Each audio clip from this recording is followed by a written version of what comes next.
আওয়ামী লীগ সরকারের পুরোটা সময় জুড়ে অপকর্মের মধ্য দিয়ে সমালোচিত হন ঢাকা মেট্রোপলিটন পুলিশ ডিএমপি এর যুগ্ম কমিশনার বিপ্লব কুমার।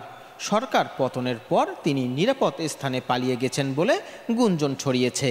তবে মঙ্গলবার 10 সেপ্টেম্বর রাতে কোনো এক সময় তিনি পাচারকারীদের সহযোগিতায় লালমনিরহাটের পাটগ্রামের দহগ্রাম ইউনিয়ন সীমান্ত পথ দিয়ে অবৈধভাবে ভারতে পালিয়ে গেছেন। পাচারকারীদের এ সংক্রান্ত কথোপকথনের অডিও রেকর্ড এরই মধ্যে সামাজিক যোগাযোগ মাধ্যমে ছড়িয়ে পড়েছে। এ নিয়ে জেলা জুড়ে তুমুল আলোচনা ও গুঞ্জনের সৃষ্টি হয়েছে।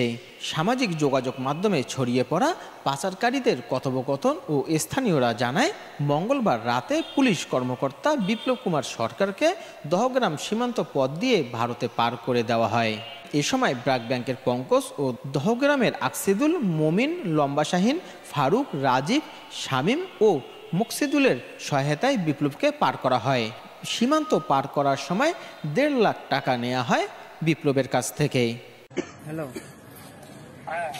সাবেক এসপি বিপ্লব কুমার সরকার। কটার সময় কখন কোন টাইমে পার করছে?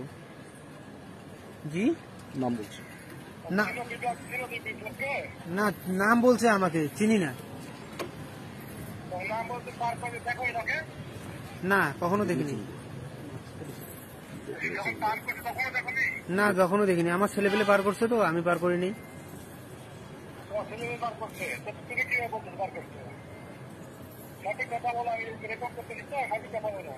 সঠিক কথাই তো বলতেছি। জি জি, না না না না না না, আমি বলিনি তো। হ্যাঁ, সিভিল 2 জনকে পার করছি। তোমার এই গ্যাংয়ে কারা কারা জড়িত? নাম বলছি তো। তোর নাম বলছো?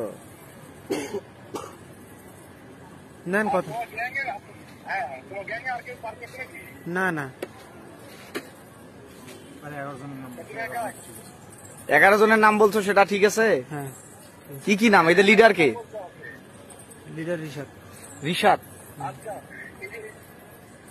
হ্যাঁ, পঙ্কজের সাথে।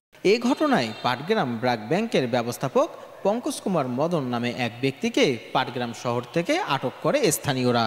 পরে তাকে পাটগ্রাম থানা পুলিশের কাছে হস্তান্তর করা হয়। রাতভর পঙ্কজকে জিজ্ঞাসাবাদ করে নির্ভরযোগ্য কোনো তথ্য পাওয়া যায়নি বলে জানান পাটগ্রাম থানার ভারপ্রাপ্ত কর্মকর্তা ওসি আবু সাইদ চৌধুরী। বিষয়টি স্পর্শকাতর হওয়ায় border guard Bangladesh BGB 51 Rangpur ব্যাটালিয়নের ঊর্ধ্বতন কর্মকর্তারাও খতিয়ে দেখছেন বলে জানা গেছে। ডেস্ক নিউজ, লালমনিরহাট চিত্র।